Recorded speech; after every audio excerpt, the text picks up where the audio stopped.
after me, please. I state your name. Solemnly swear that I will support and defend the Constitution of the Republic of the Philippines and obey the laws and legal orders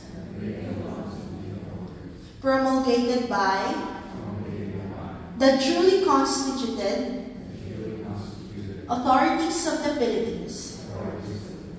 And I hereby declare that I recognize and accept the supreme authority of the Philippines and will maintain true faith and allegiance thereto, and that I impose this obligation upon myself voluntarily, without mental reservation or purpose of evasion. Okay, and let's put our hands down. Let's watch the screen for the Philippine National Anthem. When it starts, please place your right hand in our chest. Thank you. There's an intro, so that's okay.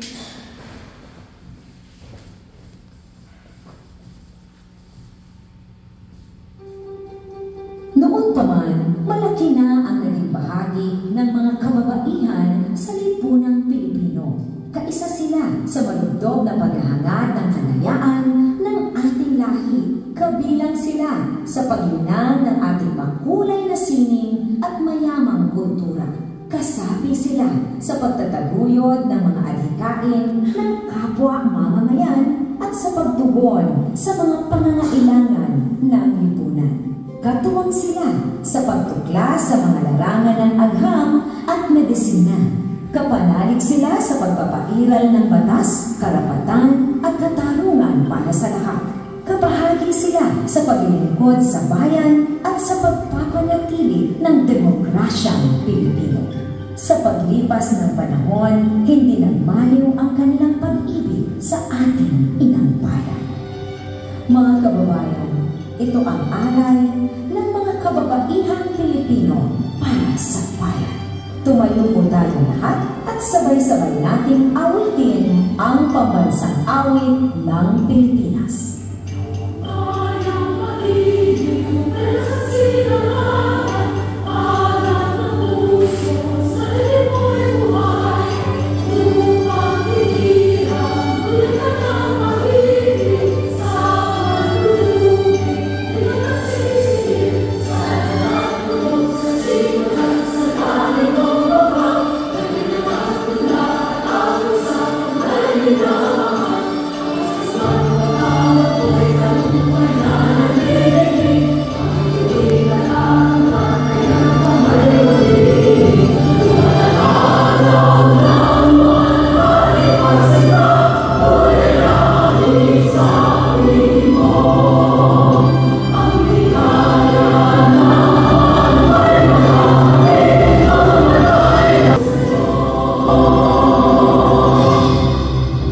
Marami pong salamat. Congratulations po. Maupo muna tayo.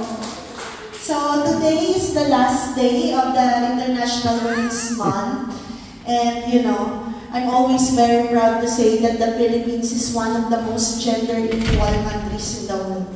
Kasi where else can you find, like for example, for us working for the government, for me to become a diplomat and a woman, you know, not a lot of countries actually do that. They prefer men working for the foreign service. We also have a lot of women, middle managers. We do not have any, you know, gender gap pay, you know, because first of all of our salaries is public information, so dapat pare-pareho ang salary. And then also, I'm also very proud to say na we have a lot of men that are supportive, that are feminists, that actually advocate for the women. So, hindi naman tayo makakarating to where the Philippines is right now kung hindi dahil sa mga pioneering women that you have seen on the screen, and with the support of those men para sa mga karapatan ng kababaihan. So, this is one of the things that I'm very, very proud of. We are not only supportive of each other, we are very supportive of women. So, I hope that you had a good day today with us. Mamaya pupunta po tayo sa passport para yung mga qualified po na magpa-passport. Kung meron pa po kayong gustong itanong, habang nandito kayo, itanong na po natin. And again, paki-review po yung mga dokumento ninyo pag na-receive ninyo. Kasi this is one of the few consulates around the world that offers one-day processing for the